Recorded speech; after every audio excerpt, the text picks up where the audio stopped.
and welcome to the True North Show, the show where we dive into the pivotal moments that ignite our guests' passion, uncover the stories behind their purpose, and reveal the real-life strategies they use to stay balanced and prioritize mental well-being.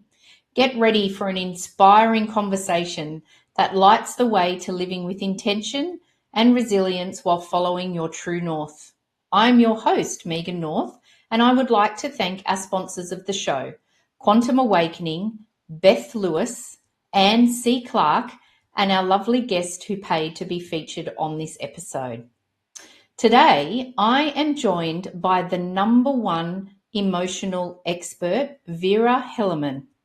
She is the discoverer of the Emotion Codex, an author of the bestsellers, the Encyclopedia of Emotions, and Effortlessly Being Yourself, and founder of the Emotion Expertise Centre. Vera is a well-known speaker in the Netherlands and an icon in the field of emotions. Her fundamental and energetically logical approach to feelings has already transformed many lives. According to Vera, understanding and integrating our feeling tool is the missing puzzle piece in today's problems. She tirelessly works to restore emotions to their rightful function, our compass. So welcome to the show. I am so happy that you have joined me today. I'm so happy to be here, Megan. I love the introduction of your show. It speaks so to the heart. Oh, beautiful. And how is it sitting there listening to me talk about you in the third person while you're sitting there? Is it nice to have a reflection on all of the things that you've achieved so far? Well, it actually sounds a bit, well, it goes my one ear in and the other ear out, actually. Yes, it's just words, actually. Yes, it has kind of meaning, but I don't know, I can't explain. Right. Okay. No, I love to ask that question because some people come on the show and they say, "Oh, wow, like I haven't really reflected on where I've been and my journey." And so I always like to ask some people, how do they feel when they hear that?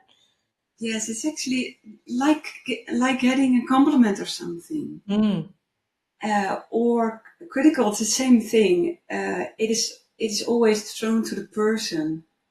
And I think I'm more related to the soul or something. It's my person that acts and has to express the things the soul wants to express. Yeah. But I'm more related to the soul than to the person. I think Interesting. Oh, I yes. love that. That's a really nice and different perspective. I love that. Thank you for sharing that. Yes. So let's start with something that I'm really curious about, and I'm sure that the audience will be as well. So can you tell us what the Emotion Codex is? Yes, the Emotion Codex, and we talked earlier, I can show it, but the guests who are listening cannot see it. Yes. It's a model, and it seems like a Merkaba, but on each side, on each corner, there's a ball, or there's an emotional force. So there are 8 emotional forces. So this is actually ancient wisdom that speaks about energy, and we can learn about energy through the entrance of emotions. So emotions are energy emotions, so energy, emotional forces that guide us through life. And the Emotion Codex is actually the map to understand how they do that. Wow. Okay. All right. Okay. Model. And is this new work that you're doing? Yes, it is very new. So I think I'm born to do this because Yes. I have actually an artistic mind. So, and I've clairvoyant skills, so I can tap into information fields and download them and put them in structured ways. Mm-hmm. So the very subtle language of energy is put in a very practical model. Yes. And when you and I first started talking, my memories of that conversation is that when you got the download of all of this work that you were doing, it came to you in English. It came in English. Well, it came actually in the first days. It was like codes were infused into me. And I had to reach out to understand it, and that those conversations went in English. So there Wow. was a decoding of all this, information, and then I had to unpack it and Mm. understand it, which also was a process. What happened? Which code did I receive? How did it work? What do I need to explain? Explain me. And okay, right. And so was that when you were, I suppose, deciphering the code and then it was coming to you in English, was that a surprise for you? Well, actually, no, because when I was a child, I always had conversations and they were always in English. So I didn't know the language by then, but when I heard words, I knew what they meant. Mm-hmm. And so this English language was always with me. Wow. Yes, and I always loved speaking it. I didn't know why. I actually for years didn't know how. Mm-hmm. So when the Emotion Codex came to me, I knew I had to, give it in English. Yes. So I built this website in English and all the trainings in English, and Right. so this Right. is a really big adventure because Yes. I think that my work in the Netherlands was the playground for doing this. So I have a lot of experience with helping people, and Mm. now fresh and young and unknown and And this whole world.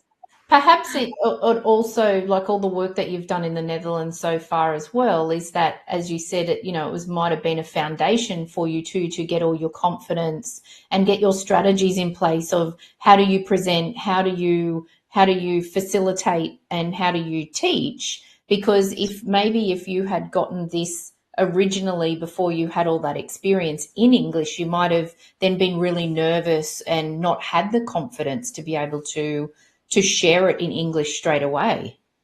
It is. And I also made, of course, a lot of human mistakes, Mm-hmm.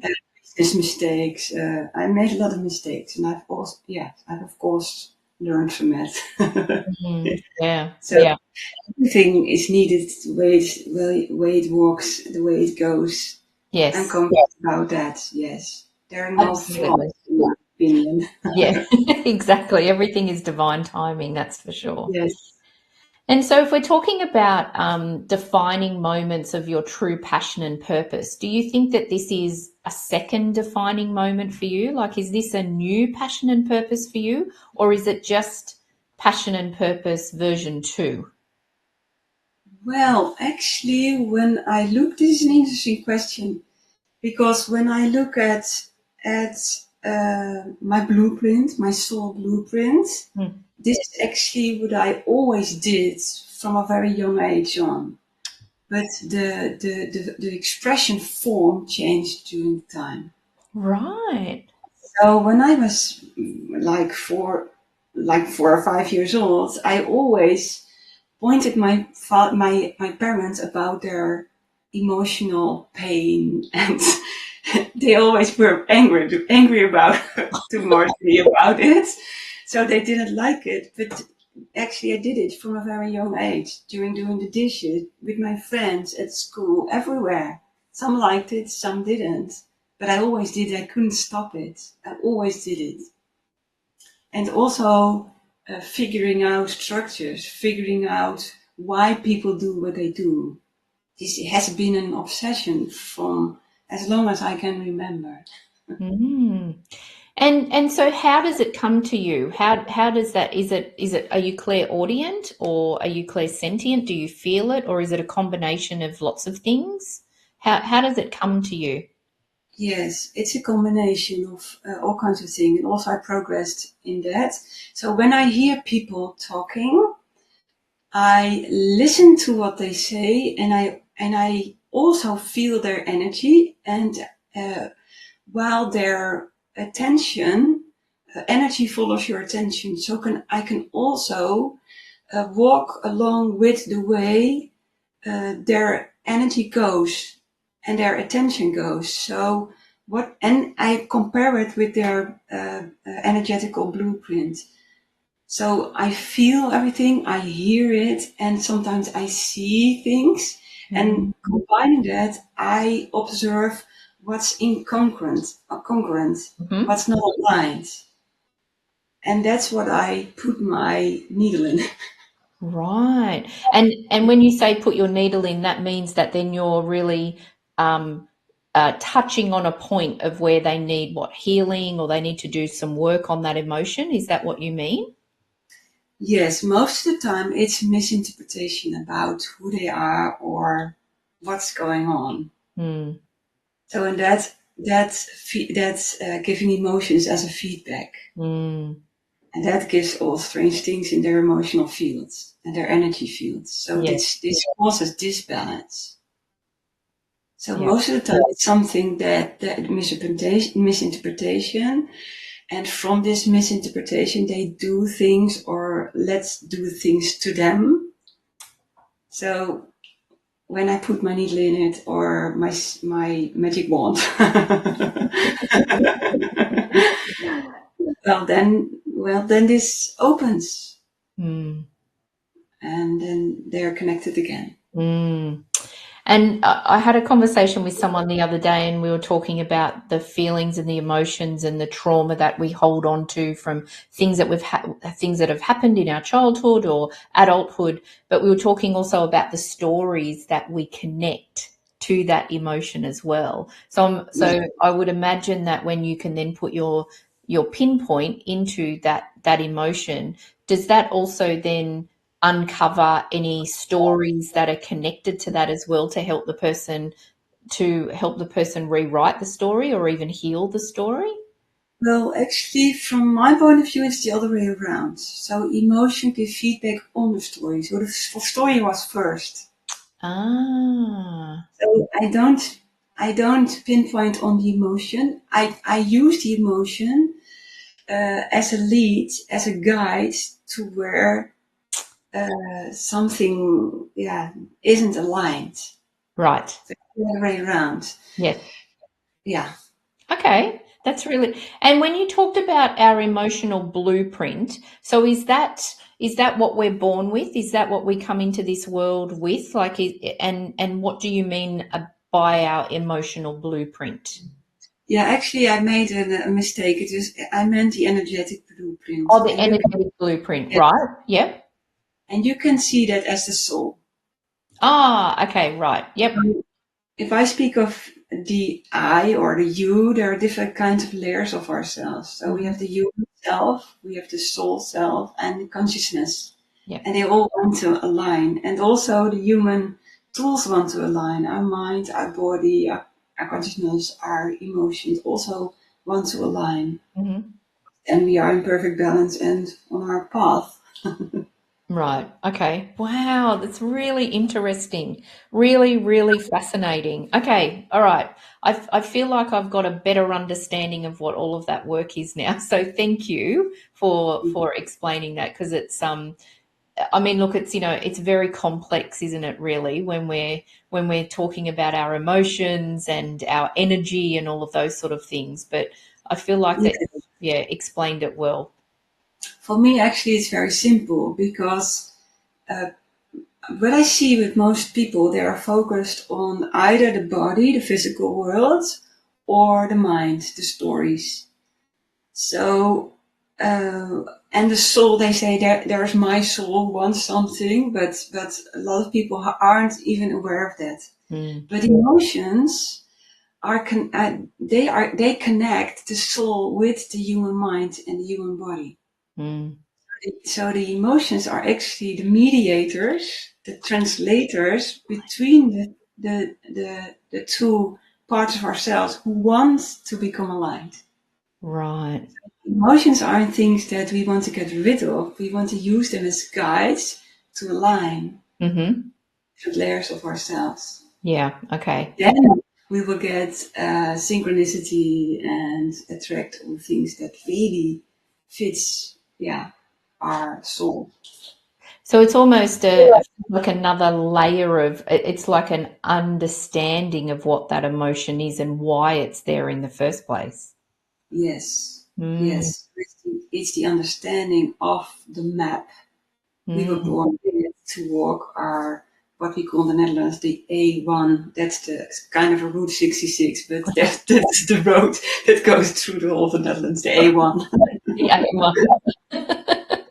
I love that. I love that. And if we're talking about I mean, we're talking about emotions holistically, but do you work with people in relation to if they're struggling with their mental health? Yes, also. Mm. Yes. And what sort of things do you work with them on? Well, if we speak about mental health, it's all about happiness Mm, and emotional struggle, and and how the mind is involved in the emotional struggle. So mm, actually, that is 100% my terrain. So uh, although I see a few people who are really into, for example, well, getting medication for their mental health, it's sometimes difficult to get them really aligned mm, because it's difficult to really feel the emotions. Because when you want to go on the path of using your emotions as a guide, it needs practice to listen to them more and more in a subtle way. mm, mm. So the earlier you notice them, the lesser you go out of balance. Yes. It's sometimes difficult if you cannot feel them correctly. Yeah, I can understand that. And it's funny that you say that because yesterday I had a really bad headache. I know why I had a headache and I was dealing with it. I was doing a healing on myself. Mhm. And but the headache just wasn't shifting and I was in a bit of a quandary about it because I had a client booked in to do an angel card reading with them, but I really knew that I had to take some Panadol, like some paracetamol for my headache, but I was a little bit concerned in the sense of I don't want to take some paracetamol because I was worried that that would block all the messaging that I got. So all I did was, and look, I'm only talking about paracetamol, right? But I just blessed it and just asked it that it only had the effect of my headache and it didn't affect anything else. And it was fine. But I just had to consciously give it that blessing because I just was worried that, if I take some paracetamol, is it going to block any messaging that I'm getting? Yes, Hmm. yes, of course. And of course, this paracetamol is different than antipsychotics. Yes, Yes. exactly. Yeah, yeah. And so what about you? So the work that you do when you're dealing with people's emotions and they're on their own journey, how do you maintain your own balance of mental health? Like what do you do for yourself to make sure that you're in a really good place to be able to be a good place for everybody else and your family? Yes, that's very important for everyone, of course, to Mm. take care of yourself. And actually, my emotions are the one who guides me to take care of myself. Ah. So I follow a kind of rhythm during the day, and it's not a vast rhythm. It's not a scheduled rhythm, but it's like the breath of life. It goes out and goes in. It goes out and goes in. So and for me, it's at like 1.5 hours. I can take in, but in the other 1.5 hours, I have to express or move my body, or so I follow the rhythm. And for example, when I sit too long behind the computer, it's taking in, taking in, taking in, I'm going to implode and it feels restless. So my emotions immediately alarm that something's going on, that you feel, and that's with everyone, of course. Mm. So I feel getting tired, and oh wow, my emotion is telling me something. Oh, of course, I need to go out, and then I go out. Mm. And when you got too much information from people or whatever, you feel like this overwhelming energy. And then if you feel that, and now okay, I need to be alone for a while. So I listen to my feelings and emotions very carefully, and when you do, they profoundly tell you what to do to restore and keep your balance. Yeah. Yeah. I follow my inner guidance. Yes. Yeah. Yes. And I would imagine sometimes as well, that you said that if you do an hour and a half in, then you need to often give that hour and a half to breathe out again. But if you're having a really busy day, do you find that even if you just go for a walk for 10 minutes, like that can actually then just restore you as well? Because I would imagine that you wouldn't have an hour and a half all the time available to you. So do you have ways that you adjust what works for you with the amount of time that you have? Yes, the emotions, they're energy emotions, so it's all about keeping your energy in balance. Mm. So, for example, and what I said earlier, the sooner you listen to the emotions, the less they need. So, for example, when I get overwhelmed, that is emotion group disgust. So, when I feel an emotion from this emotion group, it can also be a milder version of disgust. I know, okay, I have to make a break. Sometimes going to the toilet and consciously go in and let it flow out of my body can be enough Mm-hmm. to go on. Yeah. Yeah. Yes, So but it's actually, when I am very, very honest, and I'm a hermit,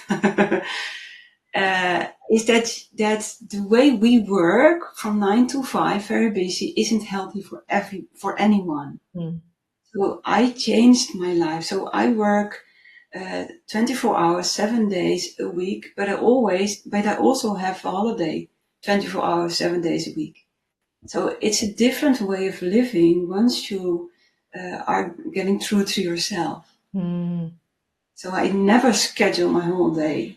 Never. It's unhealthy. yeah. Okay. Oh, okay. So why can you explain that a little bit more? Why you don't schedule it? Because I'm a very sensitive Ah, woman. And the more you listen to your feelings, the more you realize we are all sensitive beings. mm, So all of us are very numbed mm-hmm, because our head overshouts. What we think we need to do overshouts. So we numbed ourselves.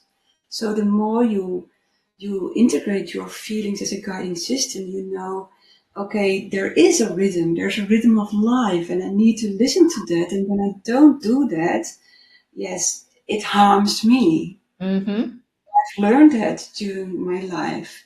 Working from 9 to 5 or surrounded by others is not healthy for me, so I mm, won't do that. I will mm, rearrange my life the way it works for me. mm. Okay, now I understand. Yeah. Okay. So it's what I think that you're saying is it's not like you're saying, okay, for the next 3 months, I'm going to work really hard because I've got a holiday planned. And so when I'm on my holiday, then I can relax. It's more, how can I work in the rhythm of what my emotions need and what I need every day so that Yes. really when you are on holidays, it's not because you need it. You're on holidays because you're going on an adventure or you're doing something.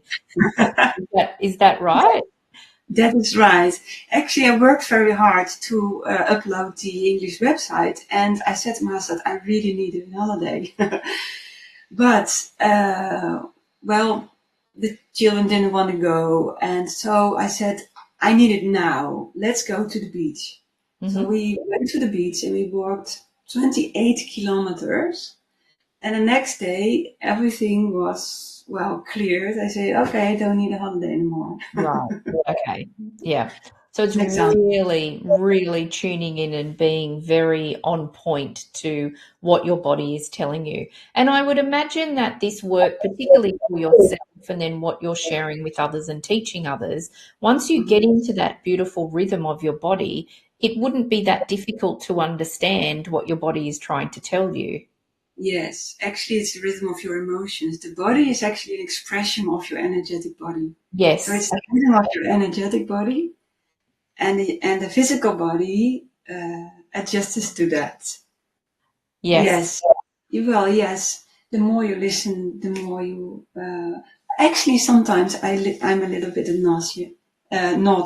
I don't listen to that because there's something that I uh, uh, give priority on. Mm-hmm.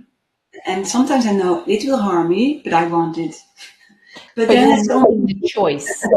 You're yes, making that conscious choice.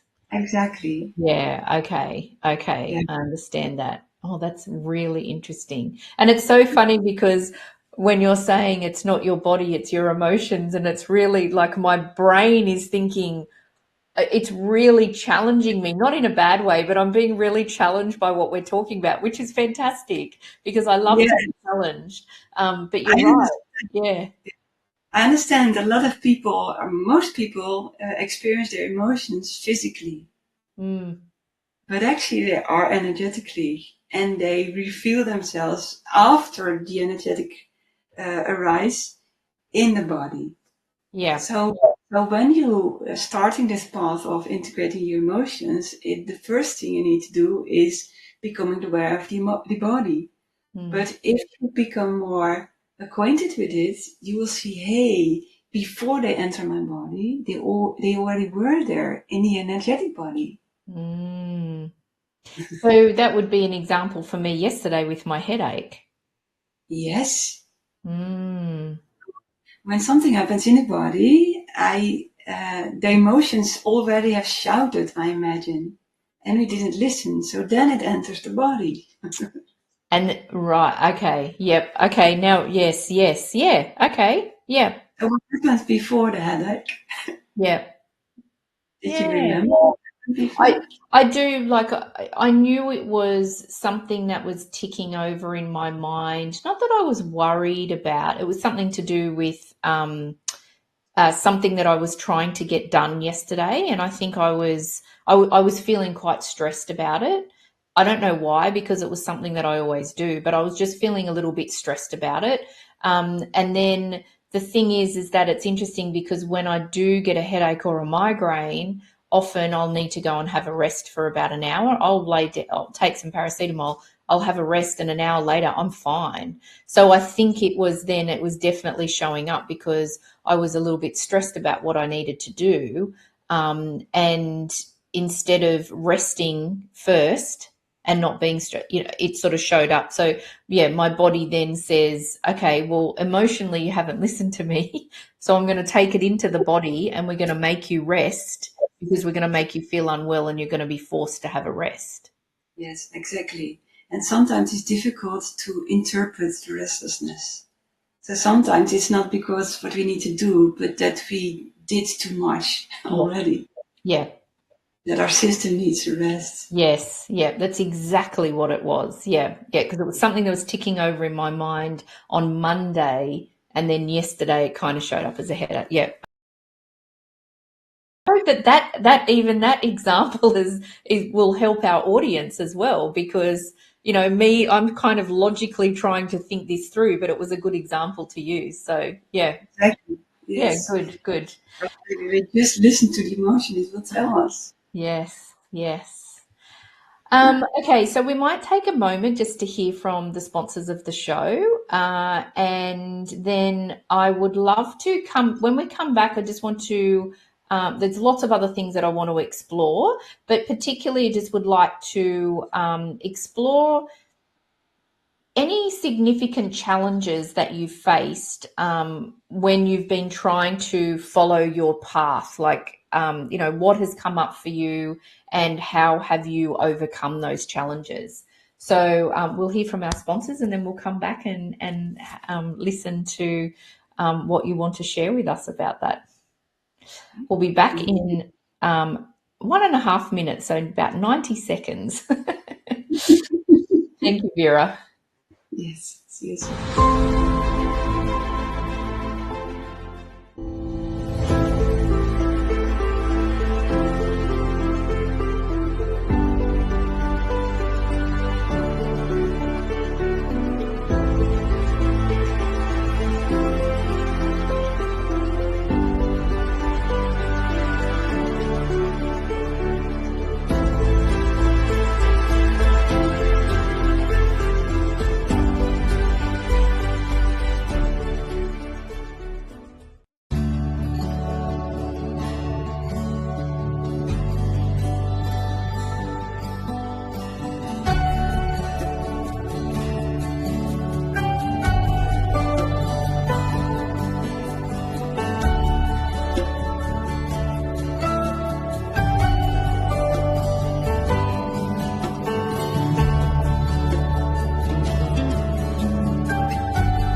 welcome back to the show. Welcome back, Vera.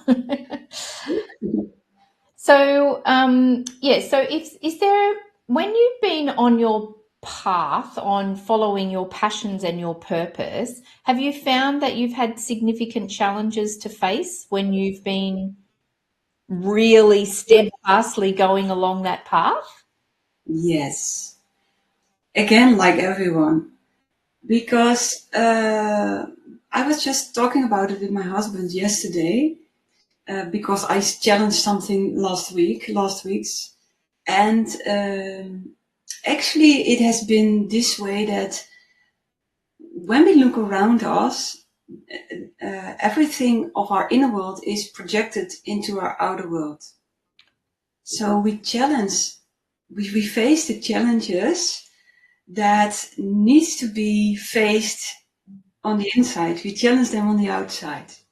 So, for example, in the Netherlands, when I became a well-known figure, I also, for example, got a lot of criticism from the outside world.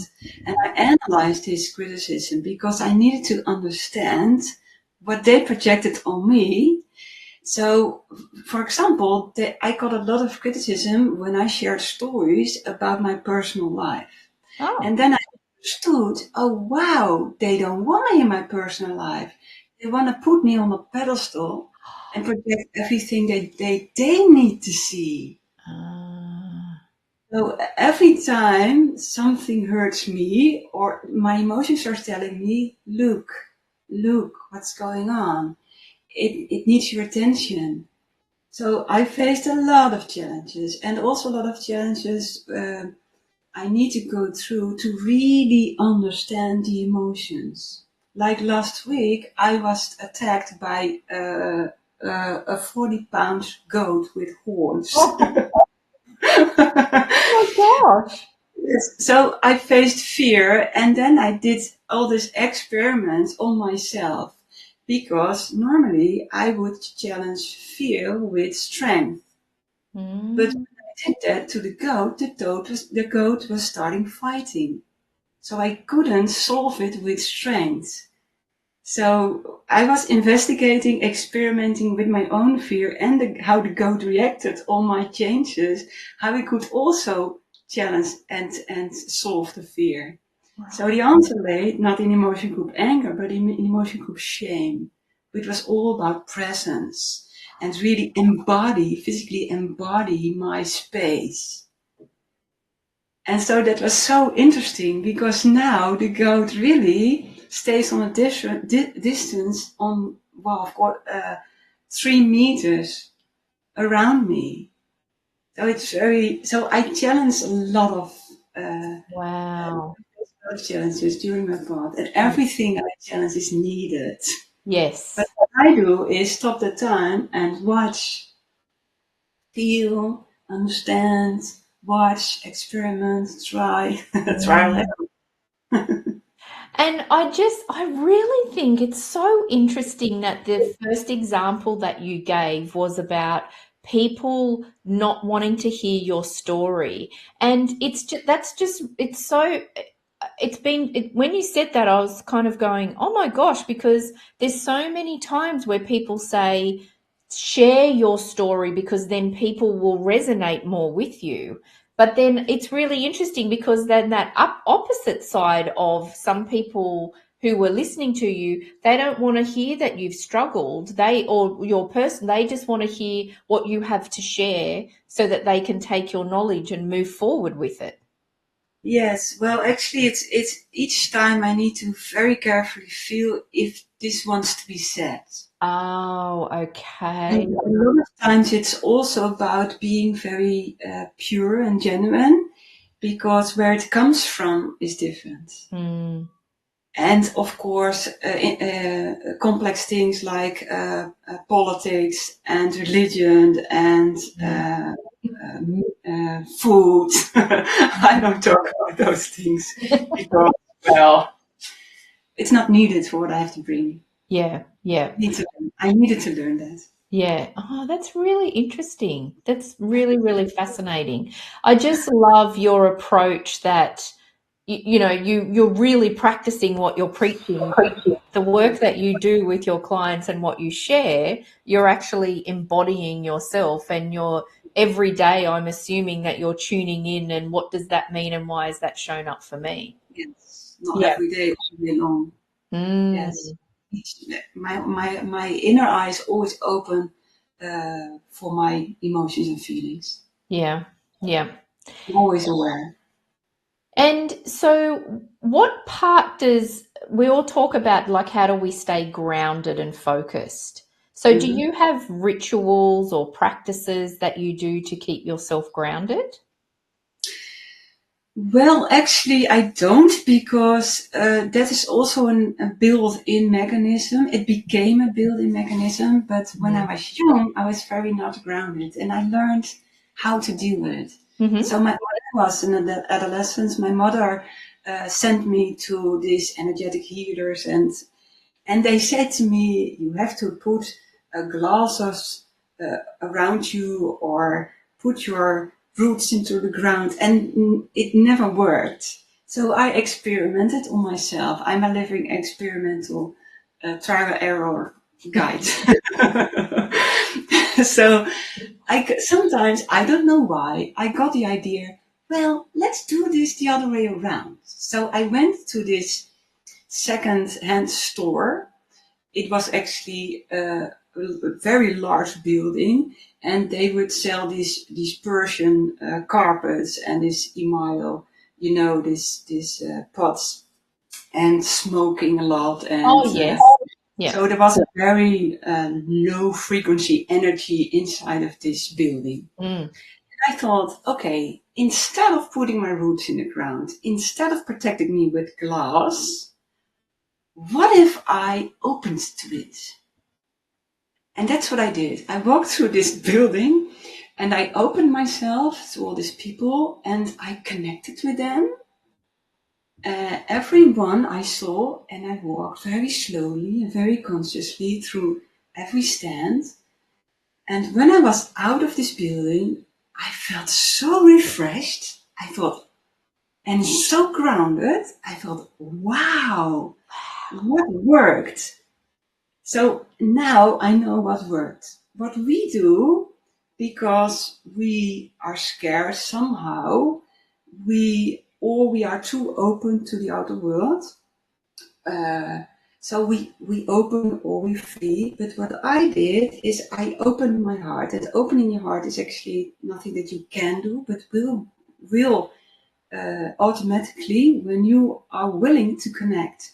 So I didn't connect like this, but I connected like this. I let the outer world come into me. And what immediately happens when you open your heart, then you are rooted and you are connected to the field of knowledge and Wow. information. So when you open your heart, actually it opens the way to the middle of the earth and the Akasha field. Mm. So I'm very open, but also very centered. Mm. And that really resonates with me, because when you are heart connected, Yeah. there's nothing else. There's nothing else to, I don't know, to interfere with that. You've got no other choice but to be grounded, Yes. because you're I don't know. For some reason, I really get that, and I'm just really struggling to verbalize it. But I understand. I'm trying to verbalize it for our audience. But yeah, so when you connect with people heart to heart, it is a very grounded feeling, because there's nothing more beautiful and pure about being connected from the heart to someone else's heart. Yes, and actually it balances the other way, the other side. So this is, I will show you another thing. This is a duo, an emotion group duo. This is emotion group love, and on the other side we have emotion group shame. Mm. And in this world, a lot of people suffer with emotion group shame. It is the emotion group that identifies and says, "I'm not good enough. I'm not worthy. You're better than me. What do they think of me?" And this is actually emotion group that is connected to everyone. So it's more like this actually. So this makes you small, and this make and define everything, and this makes you divine. Mm. So because a lot of people struggle with emotion group shame in their self-worth, they are out of balance. So actually love and oneness and opening your heart to connection solves, well, maybe 80% of the disbalance of people. Not Mm. 100%, 80%. So it really helps to be grounded. Yeah, yeah. And when you were referring to those, you were saying the emotion group. Is that what you said? So is that do you then mean that there's the emotion group shame? Are you then saying that there's more emotions collected in that one word shame, in that emotion? Right. Yes. In clinical psychology, they call it basic emotions, but in the Emotion Codex, we call it emotion groups, and that's not the same. A basic emotion is just one emotion, but emotion group contains positive as well as negative emotions. Oh, okay. Yeah, so an emotion groups also correlates with a life theme, have all pitfalls, have traits, have wounds, have also ways to heal, have strengths. So in emotion group, for example, emotion group love, that is gratefulness, love, but it also contains loneliness and Mm, grief and missing someone, and shame also contains proud and feeling recognized and mm. seen. I love that. I really love that because it's then not um it's not then defining that one emotion as it's either good or bad because it can be everything. It's a scale, so we can climb the ladder and feel ourselves more aligned, and we can fall down the ladder and lose ourselves, or Mm, contract and fight with ourselves, mm, yeah. depending on which emotion group you fall down to. Wow. Oh my gosh. I knew I would learn so much from you today, but like my mind is like, "Drrrr." I love this. I love this. So, if you were talking to someone, if someone came to you and they said, "Can you please mentor me because I want to start following my passion and my purpose," what advice would you give them? If they ask me, would you mentor them? Yeah, Well, I don't mentor one-on-one, but do you mean that, or what I would say when how do they follow their true yeah, north? yeah, Okay, I understand your question. yeah. I would say let's start with accepting yourself, because the thing is, most of the time there are two phases in one's life. Well, first we come to this earth and we forget where we came from. We build all these misunderstandings about ourselves, losing ourselves. So the first years of our life is about finding ourselves, aligning with our inner being, understanding who we are, recognizing and remembering who we are, really are. Mm, This is the first phase. And when you found yourself, this is the phase after that you can be of service to the field of unity. mm, Be honest. So we all have a purpose in life, mm, and we do this unconsciously in this, but it is interfered by our traumas and our misunderstandings. So the moment that you really find yourself, you become the fountain that lives from the inner side out, and you are the living expression of what you need to be. mm, mm, So let's first uh, go through all your misunderstandings, find who you really are, and then teach you how to be yourself. mm. See, And do you think that a lot of that and the wisdom that we get comes from age? Like, do you think that the older we get, the less, I don't know, I feel like the older I get, the less, I don't want to say the less things stress me, but I just feel like I don't worry or sweat the small stuff or worry about insignificant things anymore because I really just can't be bothered. Whereas younger, like when you're younger, you stress about everything, particularly the generation that's growing up at the moment with social media and, oh my gosh, there's so much pressure with children growing up now with social media. I'm glad that that's not how I grew up. But I feel like that the older I get, the less I worry or put stress and emotion into situations. And so do you think that aging does help from an emotional point of view?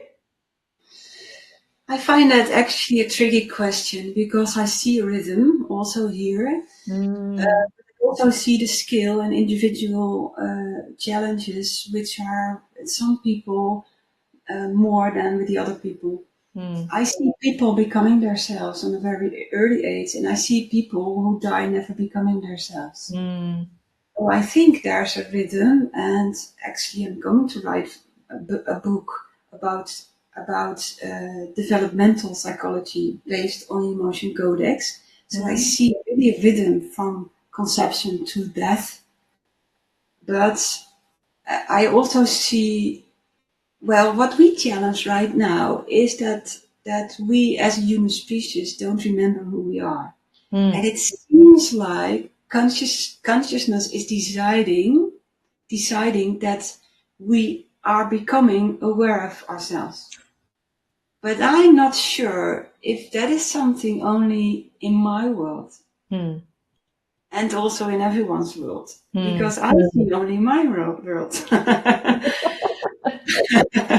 But because we are one, well, actually, let's say it's a very interesting time to watch. It's a very interesting species to watch. Humankind is a very interesting species to watch. mm. And I do think that more people are becoming more open to being conscious and doing work on themselves and being more, really wanting to do that work and heal. Um, more now than what I've ever seen, actually. I think a lot more people are open to, here in Australia we call it the woo woo, the spiritual piece. But I do find that I can have a lot more open conversations with people that I didn't think I ever would, because I think more people are open to it. Yes, I tend to believe that too, but actually, honestly, I don't know if that's true. Mm, I spoke about it, and when I was young, they find me very weird, but I was in a different age. I was the youngest in classes like chakra reading. yeah. But I also don't know because it's my world. Yes, yeah, good point. Yeah, because, and maybe that's also that the more work we do on ourselves, the more like-minded people we bring into our energy and to our space. So, yeah, Exactly, and that same counts for you too. So yes, we don't yeah, know. It's like Einstein said. He said, looking down through the window, he saw the moon, and he said, "I don't know if I turn around if it's still there." yeah. Oh, wow, There's an wow. interesting truth in That's that. really interesting. Yeah. Now I'm actually really shocked to say this actually now, but we actually only have a couple of minutes left. Oh my gosh, the time. I feel like we've been in a vortex. So because we've only got a couple of minutes, I'm going to ask you the same question that I love to ask all of my guests before we finish this amazing conversation. So what is one lesson or truth that you've learned on your journey that you wish you had known earlier? Hmm. Well, actually, you emailed me this question, and I found this a very difficult question because I had to acknowledge there was nothing that I wanted to learn earlier.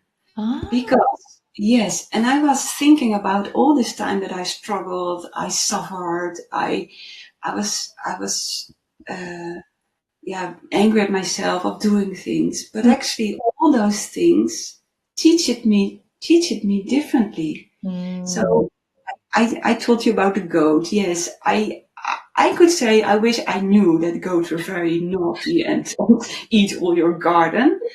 But actually, but actually, I'm very happy that I didn't know because they helped my youngest daughter through a very difficult period at school. she always was very scared at school, and she went home and she always ran to the goats, and the goats were laying on their lap, and she was, yeah, they helped her so. And she said at school, sometimes you only need a hoof. Wow.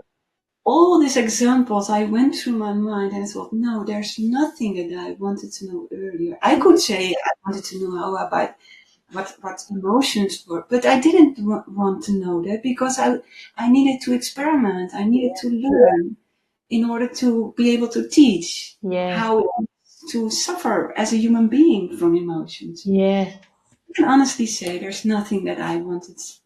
Oh my wanted God. I'm really grateful. Like I just really I feel blessed that we've had this conversation, Vera. Like I've learned so much from you, but I really love that. I think that's such a raw and authentic response because you I absolutely believe that you believe that too, because otherwise you wouldn't probably be doing the work that you do. If you knew all of this when you were 10, then you probably wouldn't be teaching it. exactly, Yeah. exactly. You It had to wouldn't be be my sharing it with mission. It had people. to be my quest. Yeah. I love Yes, that. Thank you. Thank you thank so you. much. I've really enjoyed our conversation, and I have no doubt that people that have been watching this have probably been writing a lot of things down. I have put your QR code up a couple of times, so that's a way that people can connect with you too. So thank you just so much for all the work that you do and for being you, because I just feel really blessed that I've met you. Thank you for having me. I also feel this connection with you. Oh, Thank beautiful. Thank you. And I'd also like to thank all of our amazing and dedicated audience, our sponsors, our supporters, and I hope that you all have an amazing rest of the week. And I look forward to seeing you all next week. Thank you again, Vera. you. Bye bye.